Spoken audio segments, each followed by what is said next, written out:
The state of Elanthia was held back on November 12th. There was a ton of information packed into that hour. This video will be a shorter recap of some things discussed. If you want to listen to the full event, I cleaned up most of the dead air, added labels for the speaker, and enhanced the audio in a separate content piece. You can find that version directly on this channel. Community member Ptolemy put out 2 reaction videos with some additional perspective. If you have not visited his channel yet, please do so and subscribe to support his Gemstone platform as well. And if you like things in text form, you'll find a link to some concise notes taken by a different member of our Gemstone community. One of the popular questions selected was the health of the game. Worm answers this a little bit in his own words. Our numbers are up pretty decently. Since 2019, we're up 8%. If you look back at 2014, kind of when I was just starting off as a product manager, we're up 25% subscriptions. The next big topic was Finnia. The idea and system behind it sounds incredible. It would add storyline questing and phasing like you see in other popular games such as World of Warcraft. The main drawback was it was intended to help a new player become familiar with the game, but it wound up being nothing like the rest of the game. Here's Worm explaining the Finnia journey a little more. Just to kind of give some more background on Finnia, it started as a project back in 2018 to work toward a new player experience team. Finnia was created to kind of do this huge, epic storyline version of a new player experience, bigger than what we really intended. There's new races, there's new herbs, there's all sorts of new locales, new continent. The problem with it as it stands is I think it might be too confusing now to drop a new player into Finnia. So we're thinking about creating Finnia as new content in the future. The actual cast time and mana costs are still being adjusted, but the spell disabler concept is similar to a 2-second cast ability that costs 1 mana.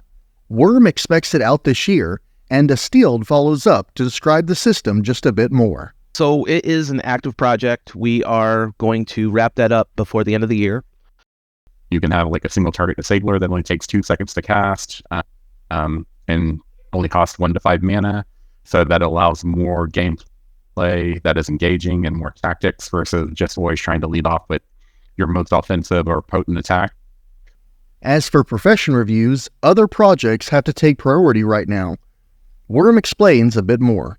The profession reviews are kind of in a bad state in terms of having active developers on it right now. We are working on the spell disabler review first. Some new zones are coming down the pipeline, including Storm Peak, which will hold a late 30s and 72 to 85 type of hunting brackets. The Hive is a new post-cap zone still in development, and Cryptus will be at Mist Harbor, the Isle of the Four Winds. It'll wind up being a high-level undead hunting ground. Here's some audio from Worm to take us quickly through the next couple of topics. Gemstones are what formerly was known as charms. Capstone sort of item for your character development. So Bard Service is the luck talismans, really close to QC. So the Invoker was originally a solution to a lag problem that we were having. We were trying to figure out what was happening. The Invoker was never really intended to be a full-time permanent fixture in the landing, but we understand that the Invoker has come to be a part of daily life in Gemstone. We are planning to move the Invoker to the Isle of Four Winds.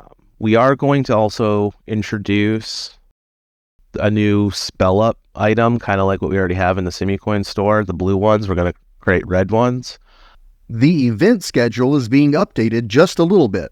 We'll still see Duskrune in February and August. Ebon Gate will still happen in October.